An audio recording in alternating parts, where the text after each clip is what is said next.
ഞാൻ കഴിഞ്ഞ entrance എക്സാമിനേഷൻ്റെ result വന്ന സമയത്ത് സ്വാലിഹ് എന്ന് പറയുന്ന ഒരു കുട്ടിയെ കാണാൻ വേണ്ടി തൃശ്ശൂർ ഒരിടത്ത് പോയിരുന്നു. കാണുമ്പോൾ നിങ്ങൾ വിചാരിക്കും ഏതോ കാട്ടിലാണ് ഞാൻ പോയി നിൽക്കുന്നതെന്ന്. സ്വാലിഹ് എനിക്ക് ചൂണ്ടിക്കാണിച്ചു തരുന്ന ആ കാണുന്ന ചിത്രത്തിനുള്ളിൽ കാണുന്നത് സ്വാലിഹിൻ്റെ വീടാണ്. വീടെന്ന് തിരിച്ചറിയാനുള്ള ഒന്നും അവിടെ ഇല്ല. സ്വാലിഹ് പറഞ്ഞു, ഞാൻ +2-വിനും അതേപോലെ 10ാം ക്ലാസ്സിനൊക്കെ ഫുൾ A+ വാങ്ങി പാസ്സായ ആളാണ്. ഫുൾ A+ ഒക്കെ കിട്ടുമ്പോൾ ഇവിടെ കുറേ ക്ലബ്ബുകളൊക്കെ ഉണ്ട് ഭാഗ്യത്തിന് ഈ നാട്ടിൽ.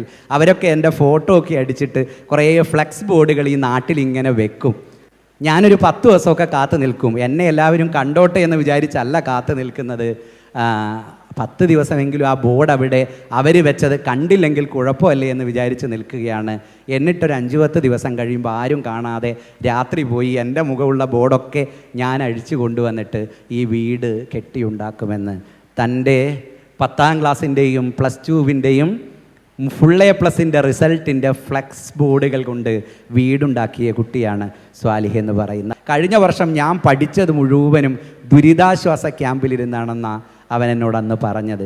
കഴിഞ്ഞ നീറ്റ് എക്സാമിനേഷൻ 700 മാർക്കിലധികം വാങ്ങി അവൻ ഇന്ന് കാലിക്കറ്റ് മെഡിക്കൽ കോളേജിൽ MBBS ഫസ്റ്റ് ഇയറിന് പഠിക്കുന്നുണ്ട്.